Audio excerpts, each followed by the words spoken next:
Bura Şağın qəsəbəsində yerləşən Xəzər muzeyidir. Bu dəfə muzeyin dəyərli kolleksiyalarından olan nadir və qədim daş vallardan danışacağıq.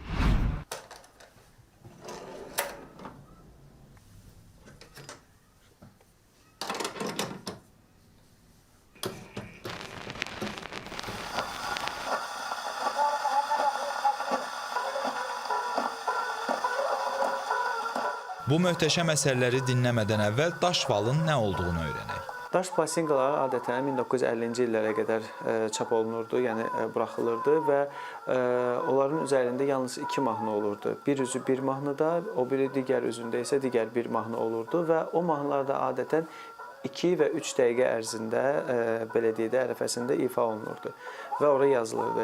60-cı illərdən sonra isə LP, yəni vinillər, bildiyimiz vinillər işığı görməyə başladı. Onlar da long player, LP, ona görə, yəni uzun oxuyan və burada isə artıq bir neçə mahnı yazıla bilirdi. Hətta 10, 30, 40, 50 saniyəyə qədər, 50 dəqiqəyə qədər həmən vinillərdə ifalar qeydə alınma ehtimalı var idi. Muzeydəki daş valların tarixi 1909-cu ilə gedib çıxır.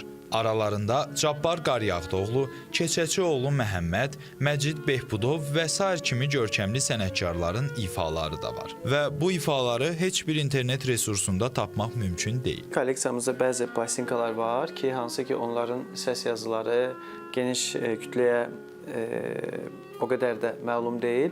Onlardan biri də, amma bu YouTube platformasında var, o qədər də yüksək keyfiyyətdə deyil. Bu əlimdə olan plastinka isə, yəni daş val isə xanəndə Qızın mahnısı Azad operasındandır.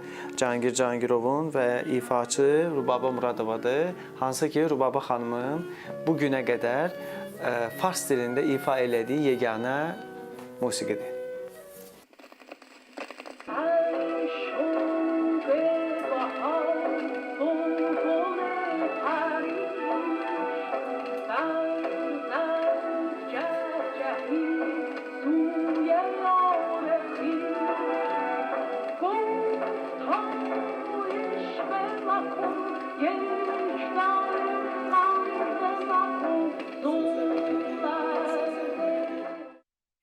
Əslən Şağanlı olan, bildiyimiz kimi muzeyimiz də Şağanda yerləşir.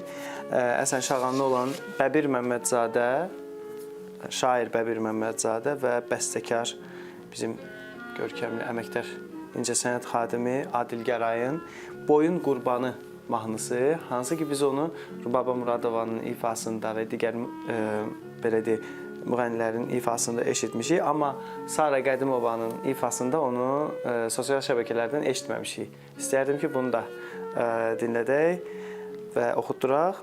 Əslində, bayağı birinci o digər ifalarımız 30-cu illərin patifonlarında, qramofonlarında ifa olunur. Amma bu yeni bir aparatdır, amma bu aparatda daha yaxşı və belə davamlı oxuyur. Niyə görə? Çünki onlar hər dəfə iynələri dəyişdirilməlidir. Bunlar isə biraz müasir aparat olduğuna görə yaxşı və dəyişdirilməyə iynələrin ehtiyac olmur. İndi Boyun Qurbanı mahnısını dinləyək, Sara Qədimovanın ifasında.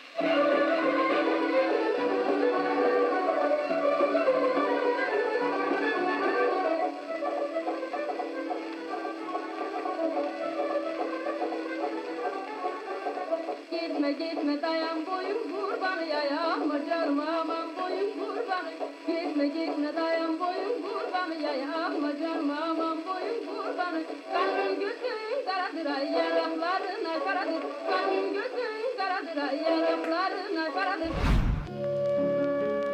Bu cür nadir onlarla plastinka var muzeydə. Siyavuş bəyin məqsədi də bu plastinkaları muzeydə sərgiləmək və bu zövqü hər kəsə yaşatmaqdır.